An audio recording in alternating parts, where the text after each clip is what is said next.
Well, good afternoon. I'm Ezekiel Dixon-Roman, and welcome to the School of Social Policy and Practice speaker series on controlled societies, technocratic forces, and ontologies of difference. This speaker series is supported by Provost Excellence through Diversity Fund Grant, the Price Lab for the Digital Humanities, and the School of Social Policy and Practice.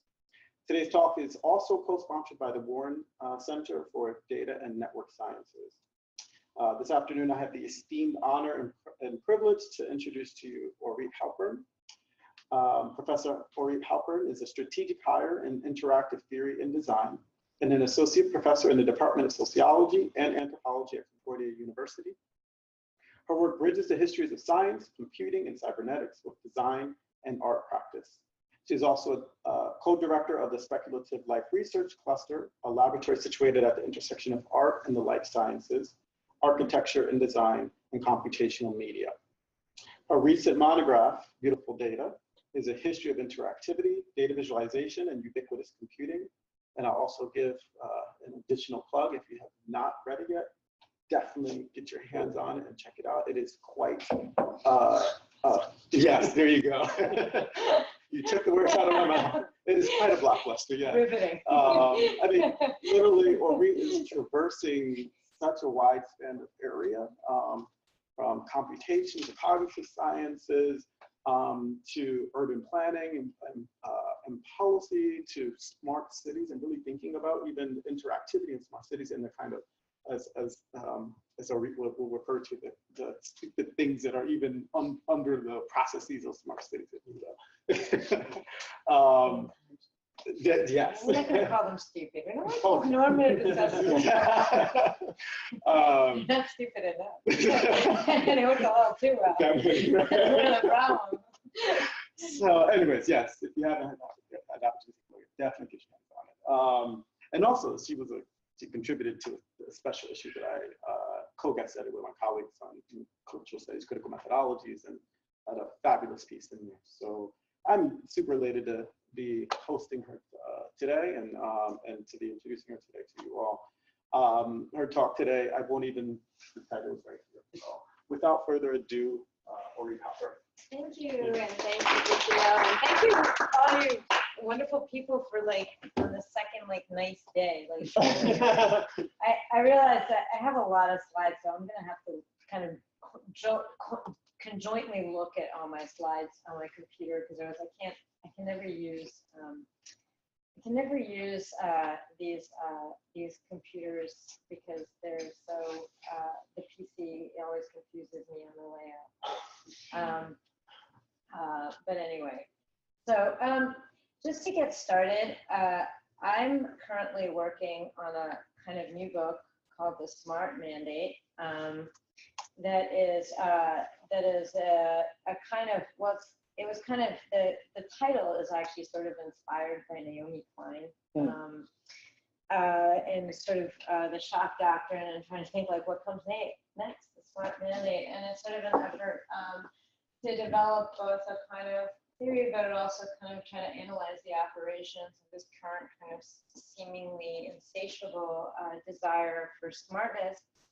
At the same time, of course, anyone who studies smart cities really quickly enters issues of the environment and of sustainability, resilience, these nice terms we like to throw out, and starts to think about how we're envisioning or imagining inhabiting a world that we largely see as kind of destroyed already, or perhaps soon to be.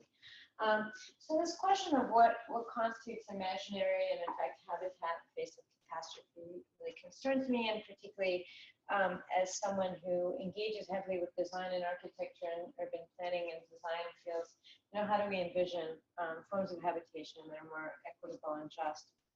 So this kind of comes out of that, but it's actually really new work. So I'm glad there's only 5 people here. Awesome.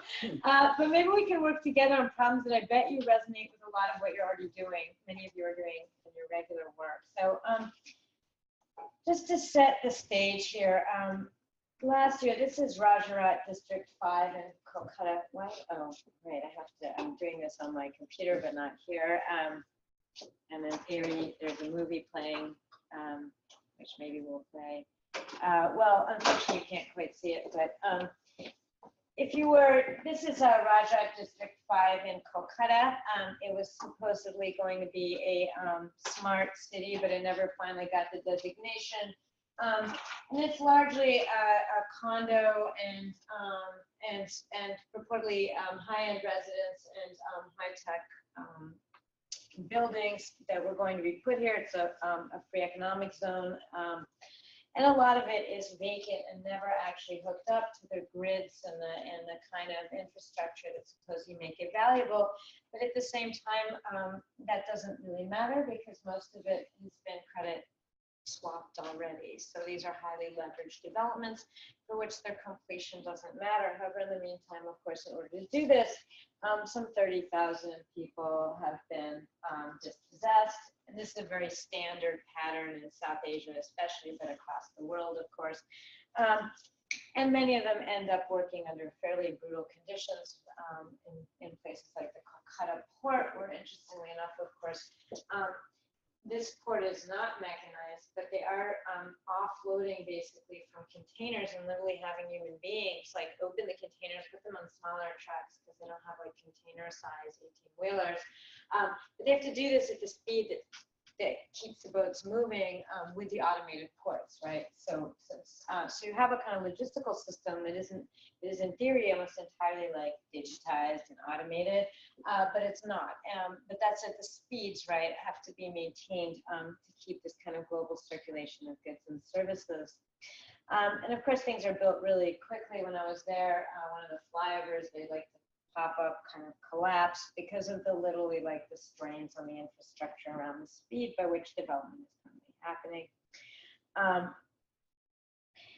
And all of this is basically, and all of this, but some 600 kilometers north and this would also be a movie, but it doesn't matter. But tellingly, it's for cement.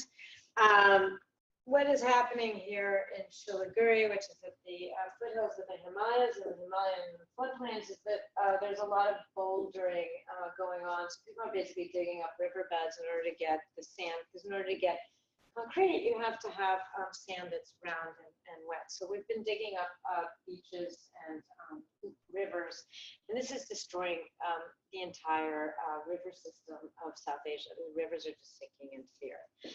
In a lot of ways, the story I'm telling here is shockingly, and all of this to credit swap these buildings. So one of the questions that starts to emerge when you're looking at something like this, and these are like my foolish little handheld things, and there's a lot of questions that we could even start by asking about the aesthetics and the way I'm displaying this and how one even engages with a situation like this, is how do we link together this kind of the literal earthly destruction that's going on in the name of financialization. So how do we think the relationship between extraction and derivation, and what would it take, and how does one not only think about the two, but under what conditions could we be able to encounter the kind of forms of violence that are occurring in the name of global finance capital and the sort of new forms of territory that are occurring. And what's of course most astounding about this situation is the way we are like radically speculating, literally on. We're embracing, if you will,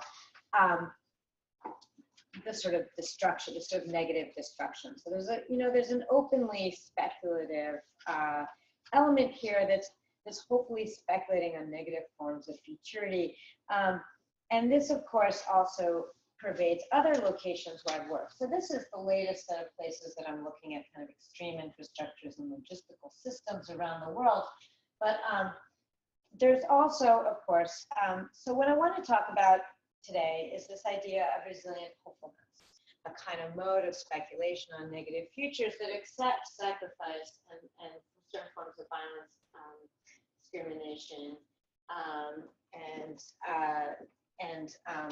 and the kind of, and death as a kind of necessity, if you will, for a kind of systemic stability. So, what's interesting, of course, is this idea that it's all treated so hopefully. And so this all looks quite bleak, but other places I've been working. So this is Songdo, South Korea. It's claim to fame as being a smarter, bigger city. Anyone who's seen me give a talk has seen this lovely city before. I've worked here for a couple of years. It's another optimistically pessimistic place. It's literally grafted out of the sea, which is like one of the worst things you can do environmentally, but nonetheless, it's green. And I don't know how that works. And of course, the other thing that's interesting about it, of course, is this constant discourse. When people were asked about it, the engineers, and everyone asked, well, isn't this a threat to sea level rising, or something like that? And they're like, well, who cares? It's just really a demo for the next one, because Cisco's already rolling them out all over the world. And of course, it is part of this. It's a utopia. It's a global business utopia. There are lots of mention and free economic zone of mention. And if you have questions about these developments, I can load tons of stuff on you that you may or may not want to hear. And it's, of course, the kind of shiny, beautiful interface, so kind of global logistical infrastructure these are also parts of the free trade zone, which is in the Incheon airport and the new port facility of Incheon that will supplant Busan, which is one of the largest ports on the planet. And all of these ports, even though they're moving container ships that will move throughout India and Africa and other places, are all entirely robotic. So when you're on Incheon port, you will see barely a person. Like literally, the trucks still drive, but that's the first thing they want to automate. So, so these things are kind of amazing because they just kind of move silently, and they're very attractive in that kind of way. And of course, this is part of a global infrastructure being rolled out by high-tech companies and leveraged by investment banks around the world. The one in India had been leveraged by Morgan Stanley, real estate, which has now eclipsed itself into other entities. But anyway, you can see they scan from, these are developments from Malaysia to Nigeria that are all being rolled out, in this case by Cisco. So one of the things that also most interests me in terms of thinking about this demo is the way this hopeful speculation is repeated again in lots of other places. So it's not just smart cities, it's whether we're concerned about like security, or whether we're discussing, or whether we're planning for, this is Masdar, another development that I've worked on, which is built by Norman Foster. It's beautiful, it's gleaming. Initially, it was conceived as a zero carbon growth development. Wonderful, you can keep shopping and you won't somehow consume carbon. It's great. It has largely failed as a residential community. But and that's a kind of trope here, by the way. Failure is, like I said, it's the demo. So you can't really fail, actually. It just somehow it just didn't quite work out like we expected. As a large residential, but succeed in becoming an engineering school linked to MIT and a venture capital fund for investment in energy technologies. And let's take another, but behind this, of course, is this assumption that both the oil will run out and that carbon-based fuels are kind of a bad idea. So there's, again, all of these have a kind of negative future. But let's take another example that I'm working on, which is these are Singapore's Gardens by the Bay. With what they're calling super trees. These are awesome because so basically, and maybe you've seen them in airports and SAP ads, which kind of links the kind of global logistics to kind of this negative future. But the idea of Gardens by the Bay is that this is an eco reserve, so they're basically hoarding all these endangered plants in this location. However, most of these plants can't survive in the heat and humidity, the actual conditions of Singapore. So these are all, there's greenhouses down here, which are, and these super trees that are super because supposedly they work just like real trees. They have photoelectric cells, so they're kind of like generating energy from light, and it's all like nice, but they're actually venting, of course, the excess gases from the cooling systems that are necessary to keep these plants alive. But they're doing it aesthetically and beautifully. And so one of the things you know, that if this is the kind of theme, like we started with India's kind of like their extreme form, but all of these are extremely violent complexes that operate on a negative speculation, on a kind of, on speculation on a kind of negative future. I mean, they're all admitting that the planet is basically in trouble, right? And this is our response, build super trees. They're doing, you know, the aesthetics are not a side point. And that's something that I'm really concerned about, is sort of the way that we're being modulated and conditioned to find these things acceptable and even pleasurable. These are nice in theory. And they are very nice. It's a very, very nice garden. And, I mean, it's got some depressing multimedia shows, or like shocking, like they have this thing, like if the planet, you go up to this observatory and you get shown this show, and then like, they're like, if the planet continues to heat, at this point, this many 80% of life will die off, and at this point, like 95% will die off, and then they get like, if it goes up 10 degrees, it's over, you know, and then they're like, but we can still do something, don't worry, we'll love super trees. Anyway, so it's kind of like I said, it's like surely really bad news. So, you know, one of these things, so as I mentioned, these trees, however, they provide this this gleaming and luminescent way, to sense technical progress and circulate risks. And if we consider SAP's use of them in their ads, we can also consider the way that this mode of circulating environmental risk is also being refracted in the mode of like circulating economic and actually logistical risks through supply chain management in the face, of course, of all this environmental devastation. So all these architectures of pleasurable destruction are parametrically rendered to smooth away the capacity to encounter the impossibility of witnessing disaster and move us away from encounter with the radical difference of the earth or the environment or other forms of life, and even more critical, from encountering the other beings that are suffering to make the pleasant space of capital possible. I argue that each of these spaces are kind of the doppelgangers of the logistical territories that shape life in West Bengal. They are the luxury exemplars of a world assumed to be unsustainable and precarious to life, but still manageable and profitable through particular forms of high technology logistical management, in particular through computational mediums, to intervene and reorganize the very fabric of time and space that comprise our contemporary ecologies. These scenes open to a series of questions about how speculation and computation are joined together and operating under conditions of environmental and human catastrophe. And just to kind of make that point, I know I've kind of presented this at one point before. When you look at the marketing for something like Sando, we see both eternal economic growth, ubiquitous technology for tomorrow's city,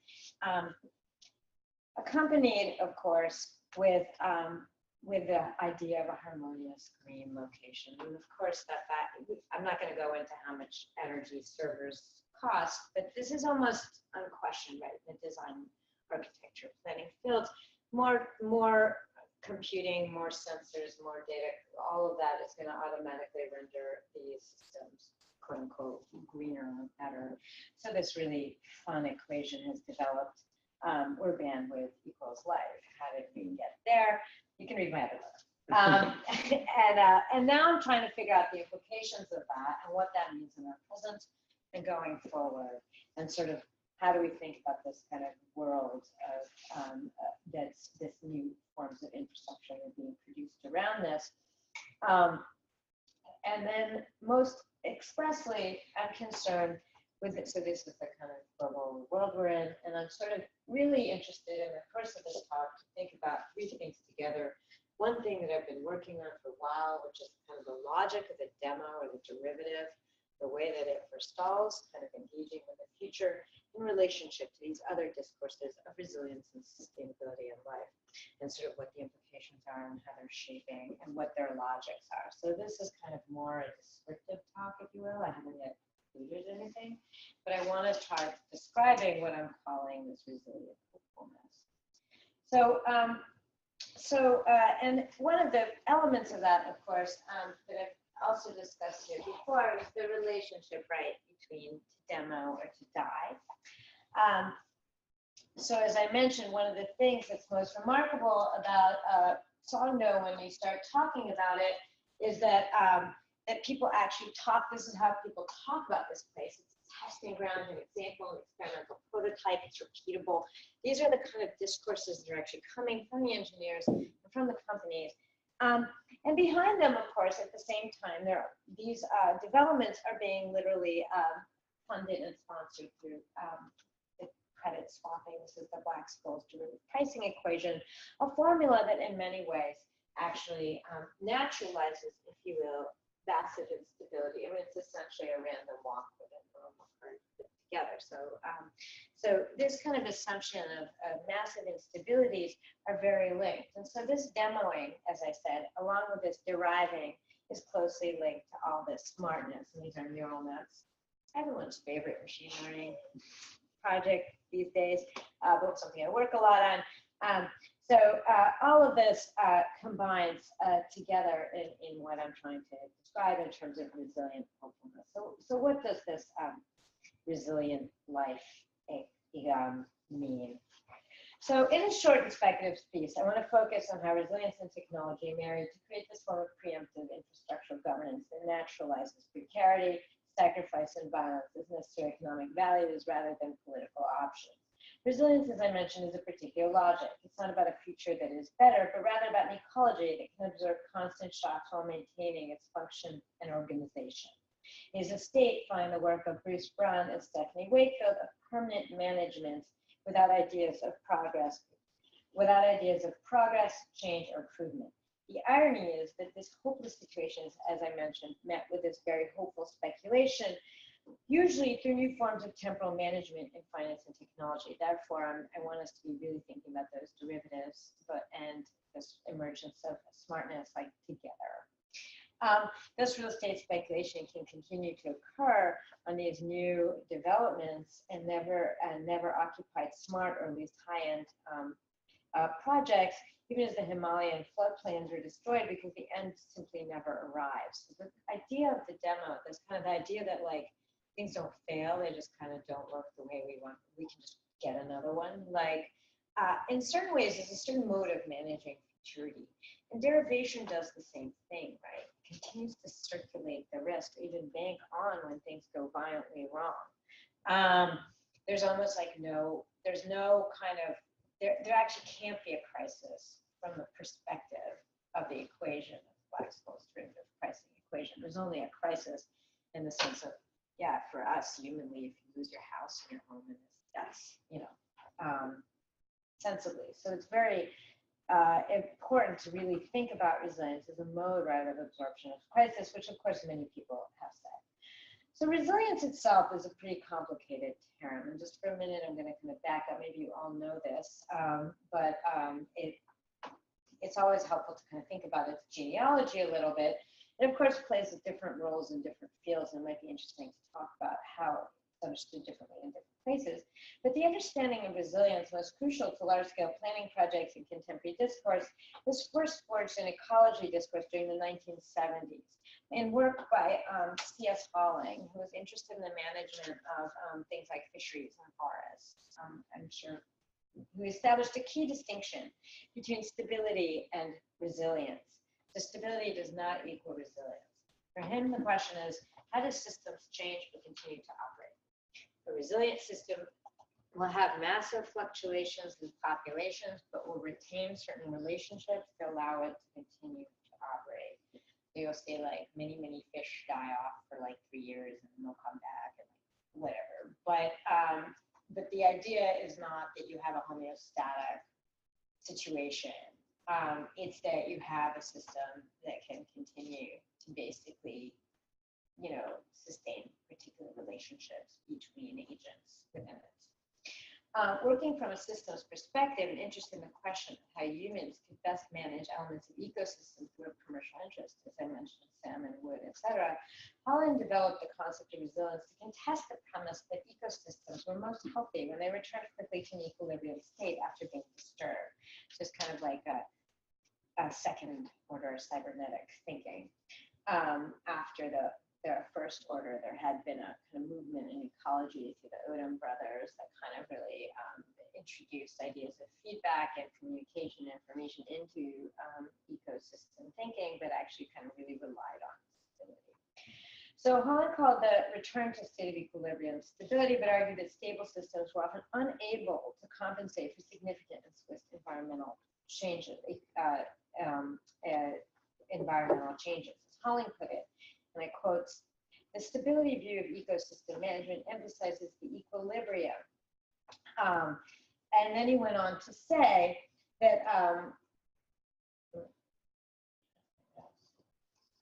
then he went on to say that the concept of resilience would move away from this equilibrium we needed to know everything, and by contrast, it's the capacity to change, but it also allows a new management approach that that doesn't require full knowledge. So it's kind of an epistemology of ignorance, if you will. Resilience is, in this sense, defined in relationship, as I mentioned, to crisis. And Holling also understood that the movement from valuing stability to valuing resilience depended upon an epistemological shift. And he said, flowing from this would be not the presumption of sufficient knowledge, but the recognition of our ignorance, not the assumption that future events are expected, but they will be unexpected. So in many ways, it's a total profound shift. Instead of saying, like, I know everything, and I can, if we just build better sensors, we'll figure out everything in the environment, and we'll figure out all the agents, and be able to perfectly model the system, and therefore perfectly predict what's going to happen, to literally saying, look, we're in a world where we can never know what's going to happen, so how are we going to manage those risks anyway? This is a kind of pretty major change in how we're thinking about managing, in this case, environmental, animal systems and plant systems, but increasingly it also has come to inform how we think about things like cities or everything else, or economies, so stress tests, etc. So contemporary planning, finance, and design practice abstract the concept of resilience from a systems approach to ecology and turns an all-purpose epistemology and value. Positing resilience is a more general strategy for managing uncertainty without endpoint, while encouraging the premise that our world is indeed so complex that unexpected events are the norm. Resilience also functions in a landscape of planning and management to collapse the distinction between emergence, which would simply denote something new, and emergency, which denotes something new that threatens, and does so in the interest of producing a world where any change, as I mentioned, can be technically managed and assimilated. Or better yet, you never have to find out what that bad endpoint is, because you're constantly in this like derivative demoing state, which is a kind of temporal management system, right? To not actually to deal with this uncertainty.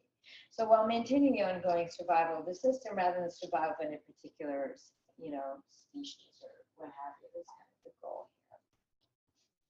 Which is to say, there can be losses to biodiversity, but as long as a system continues to function, they're tolerable, even acceptable losses. So one of the things, right, is we naturalize a kind of certain form of violence because, again, we don't have to engage this. Nowhere is this better exemplified than the example of New York City, whose current slogan after the devastation of Hurricane Sandy in 2012 is "Fix and Fortify." A more clear statement about the stance of urban planners to trauma could perhaps not be found. It's very clear that planning must simply assume and assimilate these future unknowable shocks, and that these shocks may come in any form, whether security, economic, or environment. I mean, fix and fortify, that's pretty ambiguous, right? So, so one of the best, my favorite examples of this kind of hopeful speculation on the end, resilient hopefulness, we call it, is the Rising Currents exhibition of 2011 in MoMA. I'm sorry, I think this is an error, it's actually 2010, but anyway, it happened right before the 2011 real Hurricane Sandy, so it's kind of very timely in that sense. That asked the city's premier architecture and urban design firms to design for a city ravaged by sea level rise as a result of global warming. So in this case, the real destruction of New York was initially imagined as an opportunity for innovation, design thinking, and real estate speculation.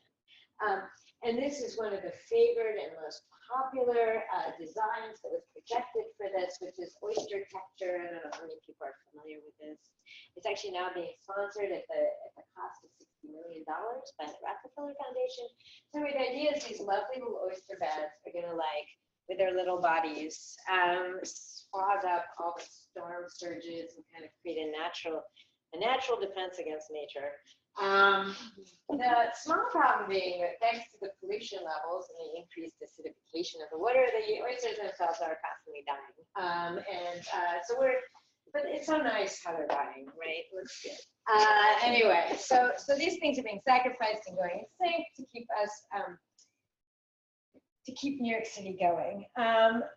And that was the most popular, and it's currently being tried out with limited success because of how often those things, the oysters are dying. But anyway, just to give you a sense of how incredibly optimistic everybody in the design and architecture fields are, is MoMA and PS1 Contemporary Art Center joined forces to address one of the most urgent challenges facing the nation's largest city, sea level rise resulting from global climate change.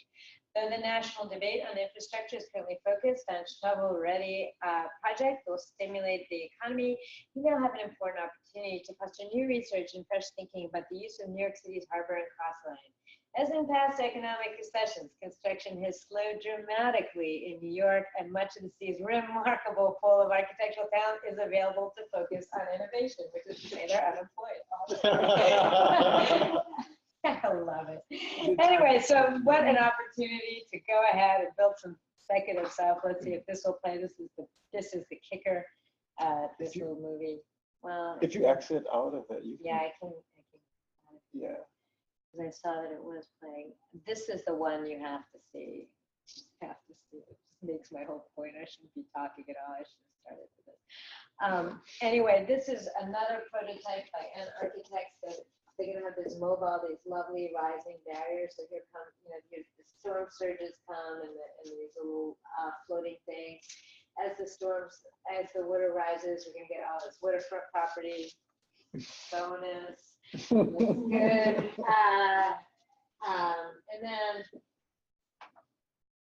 And then the best is to come, and we're going to get aqueous neighborhoods. And what's going to happen to communities? We're going to get stilts. We're going to be able to hydroponically grow our stuff. Here comes the storm surge. Everything rises, and helicopter calmly comes forth to evacuate us. That's like amazing. Anyway, happy ending. Can't wait to live there, right? It goes without saying, right? So it goes without saying, well, I'll show a nicer photo. It goes without saying that this is incredibly, I mean, just the kind of raw kind of beauty and like the lack of irony. When I went through all the, materials on this exhibition, it wasn't like anyone was like, aha. Now the irony is you can actually, if you have enough money, you can actually get insurance that will evacuate you in a helicopter to a vacation place, which is both like an extremely carbon heavy way to get out of anything, as well as, of course, it leaves a lot of questions. One thinks about that and then thinks of other visions of storm surges, perhaps Katrina, perhaps others, where Haiti, where obviously these exit strategies are not available. So behind this is a kind of not only normalization, but also aestheticization of extreme events that are, that are pretty terrible actually, and are being done. And this is kind of being done pretty standardly.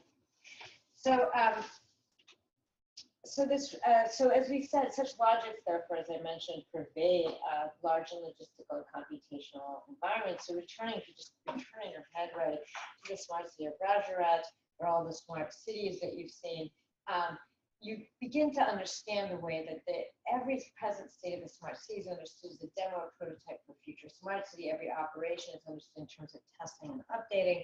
And for this reason, this idea of the infrastructure as demo avoids any actual questions of whether there is an impact to this construction or to this model of planning on the planet or labor or the inhabitants or other species. It opens the door to simulate any difficulty or challenge in terms of the next version, like with all these beautiful prototypes we have of New York City. The concept of resilience is married here with a concept of a future that is always a version, perhaps a derivative replica of another moment. The same method is repeated again and again while producing constantly different territories. So this is a self-referential difference, only measured understood in relation to the many other versions of smart cities, all built by the same corporate and national assemblages. So So this brings us to the kind of place of derivation in a sort of, so how does, it's a mode of immortality. So now we're at derivation. So we had resilient life. So we had demo or dying, resilient life, and now we're, deriving towards immortality for a few, or some form of kind of temporal extension that seems to have an incredibly necropolitical element. So this design logic allows the management negotiation of risks through derivation from an imagined origin in a manner that avoids ever having to fully finally discover the impact of respective events, whether weather, economic, or security on the world. This true design is mirrored in finance. And as Melinda Cooper so this is, of course, our favorite equation.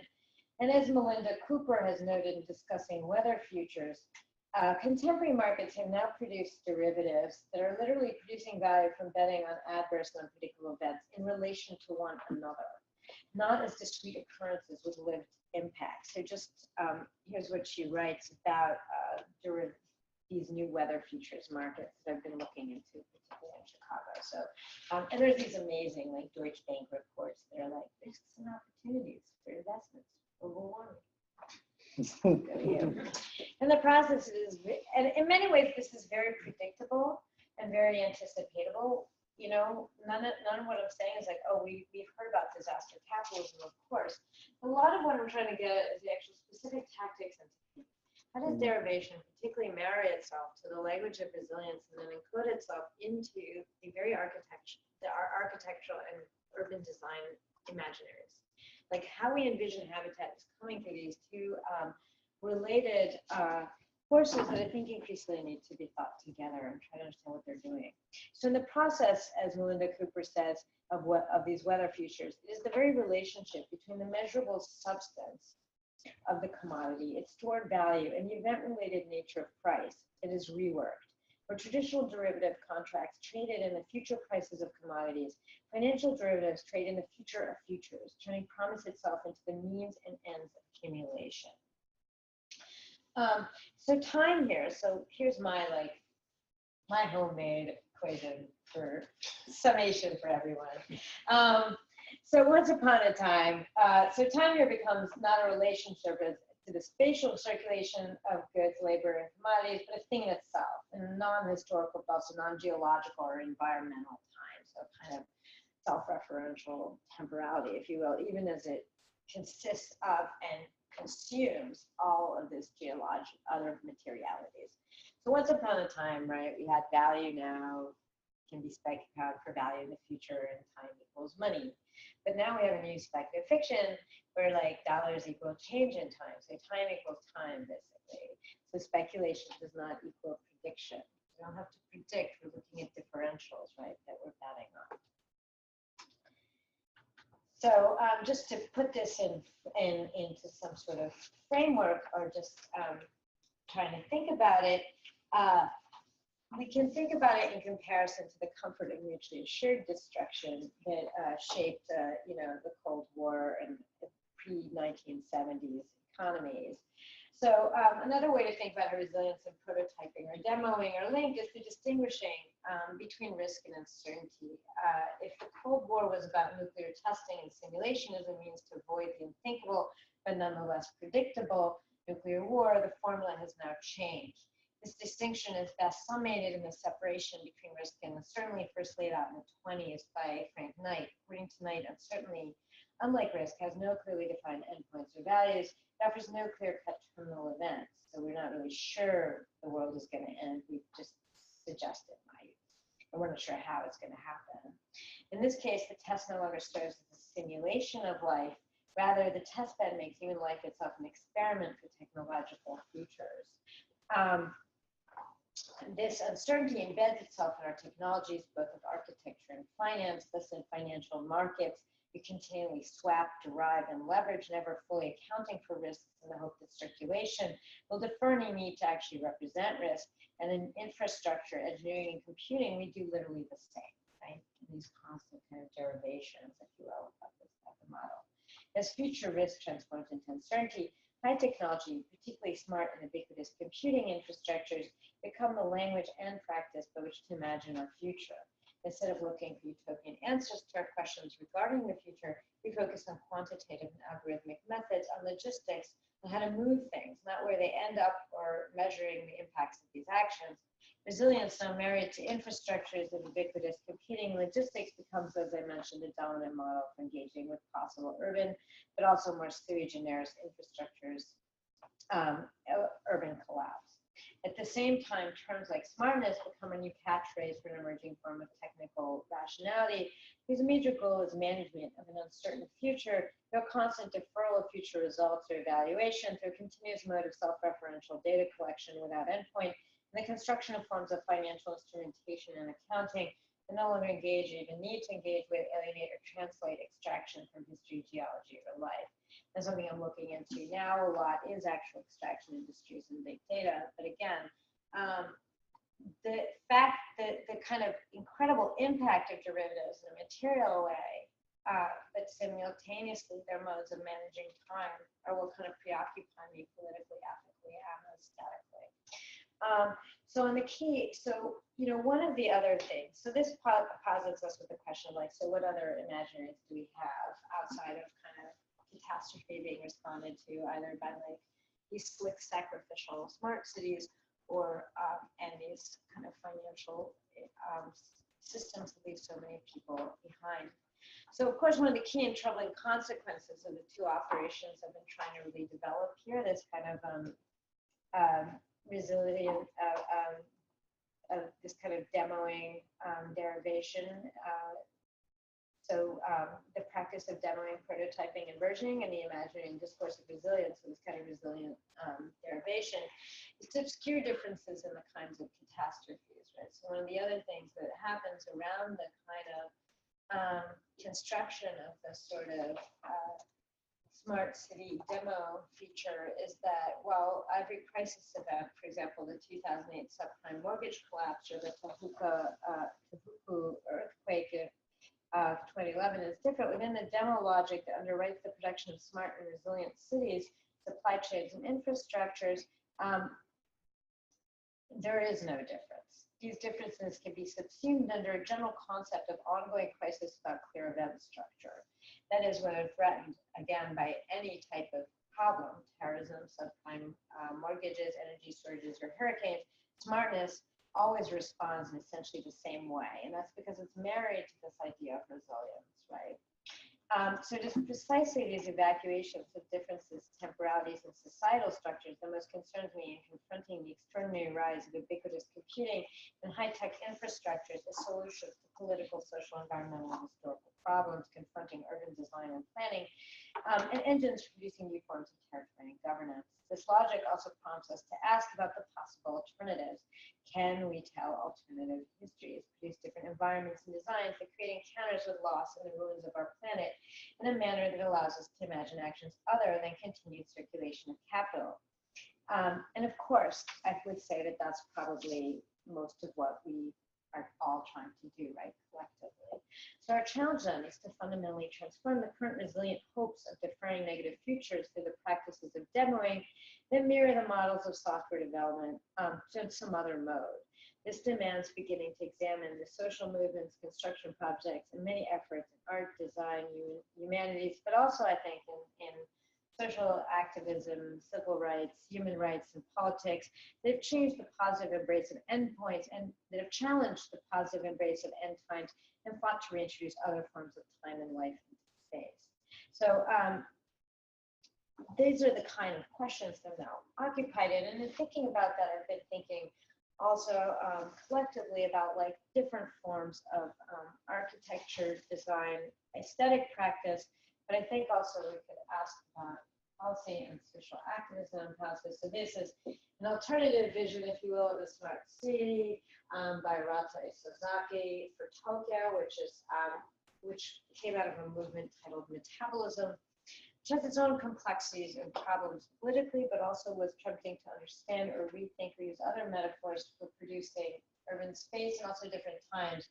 So rather than building the kind of blocks of Tokyo that you got, he had this idea of having multiple spaces operating as movies large computer managed like mega structures hovering over the older leftover portions of Tokyo. I'm also very interested in the work. Click on the screen. No, using the mouse.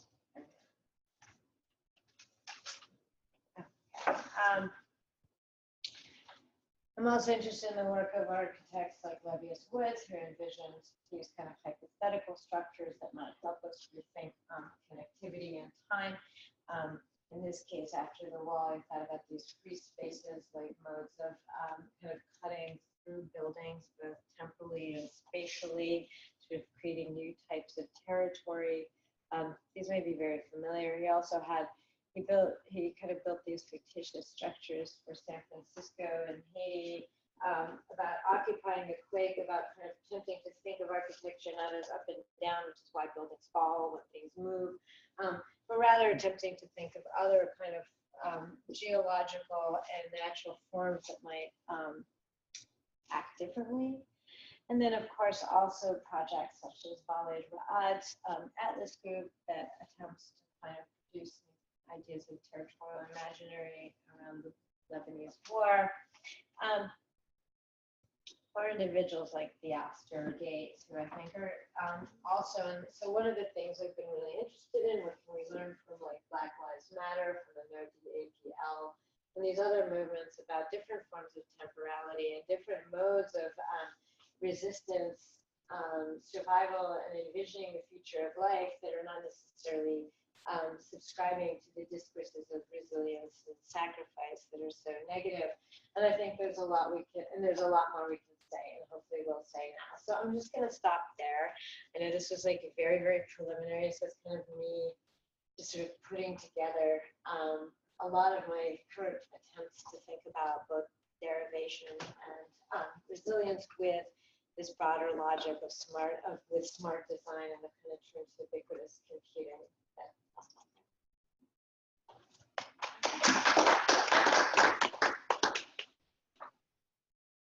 Questions?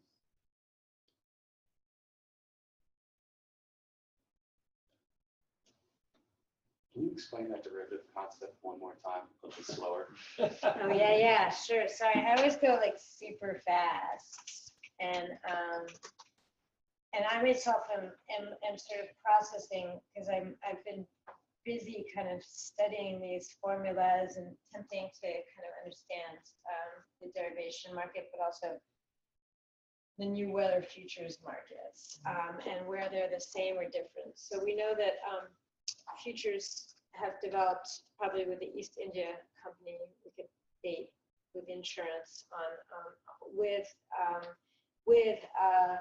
systems like the slave trade that essentially, and right now I'm looking a lot at like Bachan's work at the question of financialization in these older histories of exploitation and colonialism and subjugation, and sort of trying to really kind of think pretty heavily about these latest manifestations of these older systems. But the first futures markets come out with insurance. I don't know how much people know about that. With the VOC, with the Dutch East India Trading Company, and then actually it's really the British who kind of formalize it with the East India Trading Company. So they've been around for some time, right? The kind of modern ones come up in the 19th century in Chicago around weather, around crops, trying to figure out like, and the real thing is you're trying to hedge your bet, right? Like you've got a boat out there, you're trying to figure out if you're going to get enough corn. You're trying to figure out like, what could I peg that to, or how could I sell or exchange the value of that before I find out if the crop fails or succeeds or big, right? You're trying to mitigate the risks of losing that boat or that crop or whatever. So as you know, but in the 1970s came the latest version of trying to figure out how to mitigate risks in this Black Scholes derivative pricing equation, which allowed people to basically set certain arbitrary prices and kind of sell when things arrive at that point. What is happening now is that you're literally betting one against the other. So you're kind of a couple steps away, if you will, from the commodity. So for example, one of the things I'm deriving, I'm selling, I'm looking at weather futures and I'm packaging together, well, or the credit, the simplest one is the mortgage situation, right? Where you take some really badly rated mortgages and you put them with really well rated mortgages, you stick them all together, you reallocate the risks in there, and then you sell it to someone else because it looks nice as a full package, even though you've got a lot of like dangerous stuff stuck in there. Now what's happening is you're actually wagering between one risk package and the other. You're not like, now you're selling like you're betting between two people's bundles of risk. Does that make sense? So essentially, according to Melinda Cooper, what happens when you're actually is that what you're betting on now is variation. So things can go bust. I can bet against all of the housing market, which a few people did, not many, but many came out super rich, right? So a lot of people after all this suffering made tons of money. Many people also, but now of course people are doing this on adverse events. For example, like terrible things happening, cities getting washed out. I mean, Lloyd's of London is, people in the insurance business are busy figuring out ways to reallocate the risks that they have to supposedly insure, particularly as global warming is creating extremely unanticipatable events. Now, what's particularly interesting about this equation is it's grounded in a kind of a physics of water molecules, of random walks. So it's like, it builds in an assumption of absolute kind of randomness. So it's not actually that surprising that in 2008 you saw this sudden thing happen, because the whole system, like, things go just up just as often as they can go down. There's no reason that the market should just go up, right? Within the logic of the equation. So it might have just been an aberration, an extremely unlikely event that the markets were so good for so many years. As far as do you see what I'm saying? So one of the things is once you have that level of variability, what people are now doing is they're literally they're betting on the variation between two risk packages. And the way they make money is if there's variation. They want uncertainty. These things colonize extreme events because someone is going to have like bet against New Orleans or something. That's what's saying, right?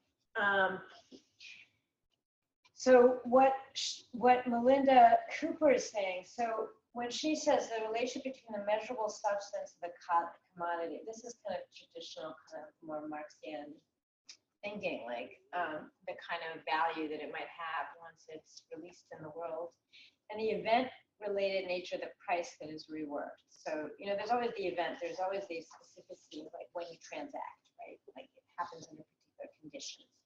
For traditional derivatives contracts traded in the future price of commodities. So the original thing I would bet on the value of that ship, whether it comes back, or I would bet on corn or whatever. Financial derivatives now trade on the future of that future. So they bundle like a market together, or they bundle like a series of events together. So it's not like one thing. They're kind of looking at the kind of relationship of something that's already a future. Like imagine packaging all these futures together to mitigate the risk of any of them happening, and then betting against another future. So you're betting for the future of the future, because the actual thing is already a future. I'm already betting on the price. It's so weird that even I am trying to it's not weird at all. It's algorithmically and mathematically doable. It's just, when you actually stop to think about it, it's sort of seems kind of crazy. Like I'm betting on a weather future of corn, and I'm betting corn is going to be more expensive than soy, because maybe soy does well in bad weather. I don't know. And now I'm going to put soy and corn futures together and bet them against oil and whatever futures. And so you see, like, you're doing like future of future betting. If that is kind of It makes sense, but it doesn't make sense. But I understand that. No, it doesn't. Why it doesn't make sense. No, so the whole thing doesn't make sense. I mean, I don't know. I mean, not to come back to like a defensive reason or something, you know, like, but maybe like the end of the day, I'm like, God, bring me Enlightenment back. Or like, let's upgrade it or let's tamper with it in some way. It doesn't make sense until you realize like a lot of this is about kind of just, you're like betting risk against risk. Mhm. That's where you can speculate on the end of the planet. There's so many bad things that are going to happen in global warming, and you can like bet one against the other. That's the easy way to think about it. And you can make money off of bad things happening. So there's something very strange happening there around the way that we're betting on the very future of our future. You know what I'm saying? Because the tense is so many times. But the weird thing is, we tend to think of financial markets then like that the problem is we just have to occupy it and like we have to just show, you know, that this is just bad. But the thing is that they do create real material realities. It's not totally divorced from the corn or the soy. Like it's gonna get people to buy houses. Or like when these subprime, when people credit swap, they got people a lot of credit, and then people did build houses. So it's not like separated that way. It just creates kind of an increased penetration of financialization. And just to give, I just got some amazing numbers on this stuff. Today, the world derivatives market is 17 times the GDP of the planet. It is the largest thing on earth. 17 times more money sitting in that than is sitting in anything else we do. It's unbelievable. And that's one of the reasons I'm trying to understand, like, I'm trying to break my head and take lots of classes and like try to learn the algorithms of this stuff, because there's a way that you're like, this is so potently driving what we're doing, and yet it's so unsensible. It's so massive. Like, we can't even you can't physically apprehend finance in certain ways. Like even traders like to look at a Bloomberg desk, it's like, what's that gonna tell you? The logistics of it as a massive kind of infrastructural organism is intense, and it has really, really material effects, right? So that those credit swaps are really driving a lot of earthly destruction and dispossession. You know, I mean, people have crazy, like people are like, how come they're building the pipeline? So I was looking into pipeline finance. Like, we have enough oil. It's never been cheaper. Why is Canada putting in, you know, why are they printing this stuff? Like, that's because there's futures and futures already bet on oil that have the money, that have created this financing. You're going to build that pipeline, whether or not there's anywhere to put that oil. And they'll destroy the planet. Like, you know, so part of me is like, how do we try to engage this, and how do we even think about it in any kind of regulatory or any way? Because the regulatory infrastructures that have tried to deal with this have pretty much left the system the same. I mean, it's pretty amazing. 2008 happened, nothing happened. It's very resilient. I have this, and it's a very half-baked question, but I'm gonna put it out there anyways, in however way it comes out. But it's a question around the category of the human in this project, and the ways in which you're engaging with ontologies of computational and even financial models in a way that is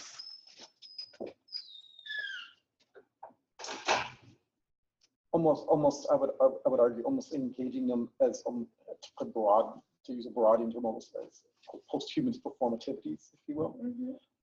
But then also this other sort of dimension of this other question of the category of the human around the disposability of particular bodies and the ways in which these rather post-humanist algorithmic performative acts or processes are both are shaping and even rendering particular bodies as disposable.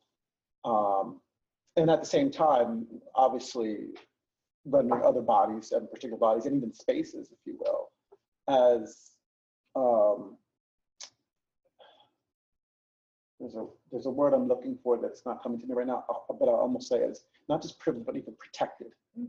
And so there's almost two questions of the category of the human that I almost see this project as engaging. I'm wondering if you might have almost direct sort of engagement around this or thoughts around this. I mean, yeah, this is kind of like the big, I mean, I do have thoughts, I think. Yeah, I'm looking to many people to like reduce system. Like the thinking process. Yeah, one thing I'm trying to understand, so there's a couple levels to your question. At a kind of pragmatic level, there is a very, very ongoing and a kind of thing, which is why I'm like really heavily looking now into also these histories of POC and the British East India and slavery and the particular financialization around life that happened there. And it's kind of ongoing penetration, like it's like, where does it sit in that equation? Which I think it has entered those algorithms. I do think that this is linked and it's necessary to think these things together, think these equations as having a genealogy and a real depth, that they perpetuate these violences because they actually have a historical depth, that they conceal themselves in their speed, in a raw idea that we're trading at like light speed, you know, and that we built these infrastructures. There's a kind of way. That's why I'm so interested in this, how time equals time, because the whole point of the demo derivative to like evacuate historical temporalities and manage time within its own self-referential mode. So it's really critical almost politically to highlight the fact, like, no, it's not just to highlight that at the algorithmic level. Like, not just like, I know we all say capitalism is racist, but like, I'm like, no, like, we're actually in the future's contract as it's sitting. Not that you can pinpoint it that specifically, but I think it actually becomes key to start thinking that way tactically. So, so there is that very pragmatic level, which is like certain lives are very, very clearly sacrificial, and they are, you know, racialized, queered, classed, sexed, in every way, ethnicized, in many of the patterns that you would see in any conventional study. And in fact, the most dangerous thing about this, and I've been writing about it on different places, but I'm now interested in states too, is the way that these super compounds like Songdo, and particularly this one, particularly like Mazda, Norman Foster actually writes about this as a spaceship in a desert. Like, I don't know, the European Union is now about to retry putting things out on the moon. I don't know if you've seen Norman Foster. He's like the new Buckminster Fuller of the architecture field. He's got all these, like, we're going to build drones for Africa, they're going to save everything, and then I'm going to send everyone to the moon. And he has these amazing renderings. I'll show you the movie where they like launch these little drones and they build the little buildings, so then the astronauts can come out and they're going to laser print these houses, and we're all going to move to the moon and live in this, like, and it's not a joke, unfortunately. And we've all watched Interstellar, and it's like painful. And so there is a real imaginary that certain people, obviously pretty affluent people, are going to get in our Noah's Ark and abandon the rest to but this doesn't solve the other side, which is even if that doesn't perpetuate, there seems to be something happening, right, about scale and speed, particularly when thinking both at the level of the Terran scale of the kind of terraforming we're doing, and that you can't anticipate and understand that, and that so many other materialities are acting, and at the financial scale, we're really dealing with the alienness of computing itself. Like, so on one hand, we have this whole history of finance and stuff, but then there really is just like bizarre logic statements and like histories of physics, like there's other histories that have recombined in there that are not invested in the human body whatsoever, and trying to figure out our agency and where we can empower our agency in relation. It's like an old cyborg thing, but like it's a really specific thing. It's like those equations really do merge these histories of like slavery, exploitation, colonialism, etc., with like some pretty non-human and unrelated, not grounded in our body at all. I mean, random walks have no relationship. So for us, is like the question of how we open up the potential that opens about like what it means to think a market or an economy or exchange not on human level potentially, as well as the way that these things do create a level of interconnectedness. This is something Randy Martin has written about in terms of derivatives. He's like, the level of interconnectedness that comes with these financial markets is unbelievable. We have also never been more reliant. And it's never been like that an action here can really like spiral out into the whole system in intense ways. While at the same time, of course, they're brutally creating, obviously, the 1%. I don't know if that's an answer. I don't know what I mean, I'm looking, so I'm trying to think about these figures. The end point of this is that some computer is going to get very rich.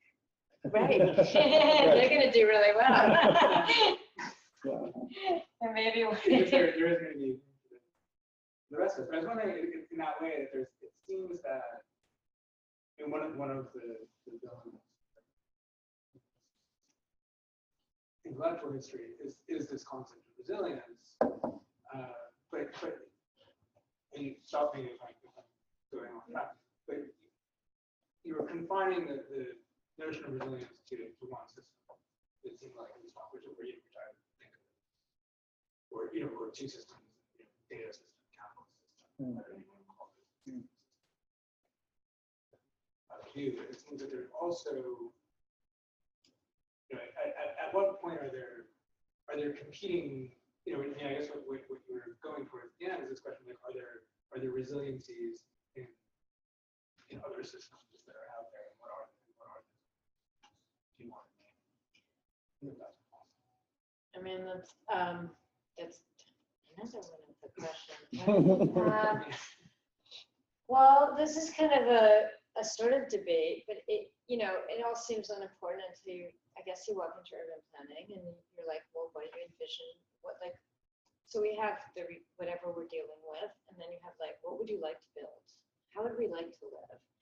And if we want to maintain the term resilience, which is a question, I mean, the real start question is resilience so marked by its history that it's just like a no-go? Like, you just can't, it just assumes shock and crisis is normative.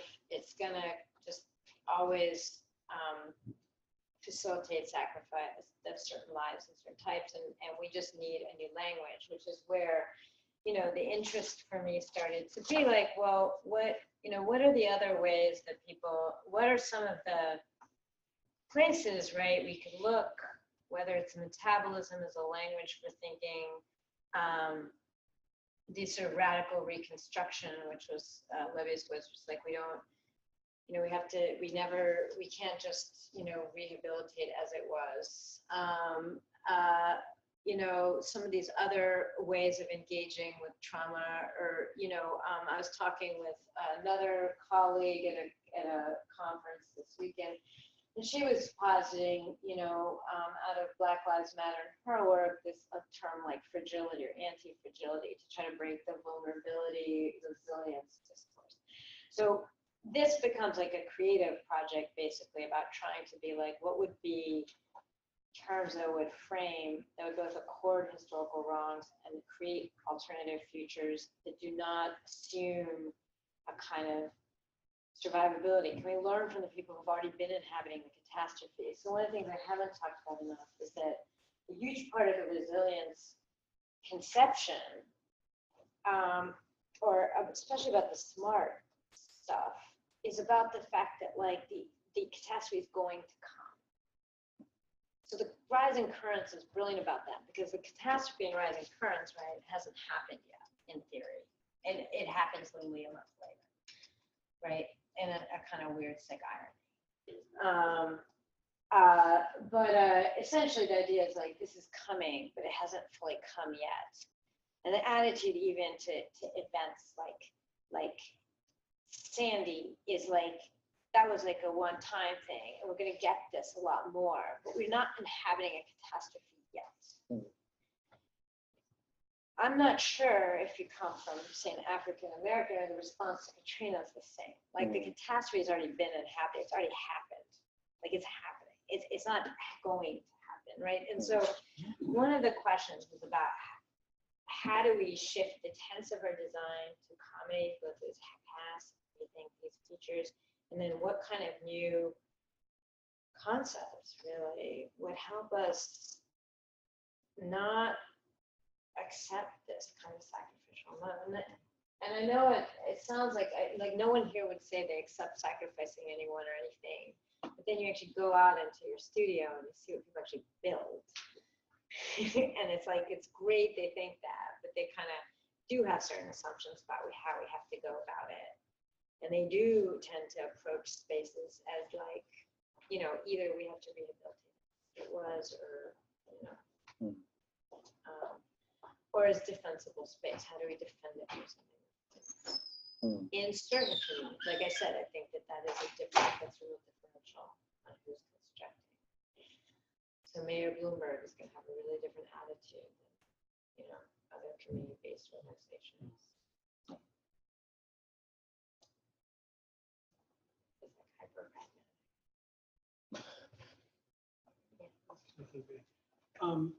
I really enjoyed your talk and the beautiful data points I'm still working through.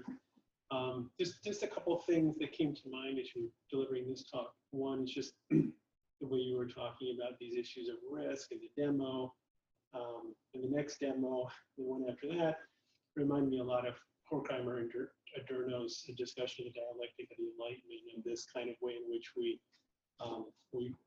rely on technology to our peril and we end up getting involved in this kind of vicious cycle. And I was also thinking of Benjamin's notion of modernity as dystopia in the Arcade project. So those are things that you also invoke in your Data's Beautiful book. I wanted to ask a question though, which is, I find it very interesting the way in which you move from what I would call epistemes, like cybernetics, or in this case, resilience, or maybe even derivatives, and then look at them as kind of epistemological foundations of other types of contemporary practices, like the demo, for instance, in architecture. And I'm just curious about how you make those kind of moves. I love the way Foucault kind of does that. He'll show you an episteme, and then he'll show you like discipline, and then he'll show you how it's working out in the context of the prison or the schoolhouse, and I see you maybe doing something similar. And I'm curious, and also it seems like derivatives enters in the story here as well as the financialization of the processes. Yes, thank you. You said better than me. We're going to talk about the episteme. I'm trying to think about the epistemology of resilience and derivation, and I'm trying to think about them in multiple locations. So what I found most interesting about that Pauling moment, like when he says, that to be resilient though also seems a different mode of knowledge in the world and a different mode of understanding. So like for me, what I'm trying to do is try to put together these ideas in the sciences and in design. But then it's hard to not notice. I mean, I guess what emerged, and this is why this is so experimental a piece, like I'm still really early because I've just started doing like a lot of work on derivatives. So like it's kind of new. I do a lot of work on algorithms, but like this is new. Is the way that like you can't miss that these things are all heavily leveraged. Like you're working in South Korea, the first thing everyone tells you is like one of the most heavily leveraged places on the planet, and like all of this is like credit swapped up the wazoo. And so you start wondering about like, well, what's the political economy then of this epistemology? that on one hand has all this smartness, but then clearly is banking in, and then you go to Mazda and it becomes this venture fund for, you know, for energy, and like, you start being like, well, maybe I need to start thinking these things as part of the same episteme, and I need to start figuring out how they work together. Because it's also about giving finance its materialities, just like we've done with media, right? Like, people act like finance capital just floats, but it doesn't. And it really, really, you know, it builds all this stuff, and it gets impacted by that. I mean, inside all these packages and crazy algorithms, it's not, they're not immaterial. And they themselves have their huge infrastructures of fiber optics. Thank you. Astron, Oh, sorry. but thank you so much for coming. Oh, it was great. It was really actually, I have more to say about this. Hey, yeah. I'm sure you may know more than I. But yeah, so I'm kind of trying to figure out something that seems to be happening right now. And a new term that's come up just recently, because I've been studying, because it just happened to be in a lot of extreme infrastructures around data mining and mining, and big data in mining. But has been the other term, which is kind of like, where's extraction? And as extraction, you know, that doesn't seem like the same as value, and it certainly has a weird relation to labor in a certain way, but it also speaks to some of the other issues we're having with, you know, Amazon trucker, or even the way the automation of value there, like extraction from us, from our attention fields and stuff like that. So I don't know if that's like an answer, except that it came out of being in a place and sort of finding out stuff about that city, and then having to think about it, and also, you know, I've done a bunch of stuff on MIT on the rise of the demo. I actually gave a talk here on the demo. So where, you know, it's hard to miss Media Lab's place as part of the corporatization of the university, and it's inextricably linked to new forms of financialization and entrepreneurial culture. So I think that's where those two started to kind of come around. But also it's kind of amazing, like everything else on the planet seems to be changing except the financial market. I mean, like, really, it's kind of astounding how little happened after 2008. I mean, like, I don't know what I could say about being part of Occupy. You know, we did not occupy the right thing. We were not at the data center. Unfortunate, but true.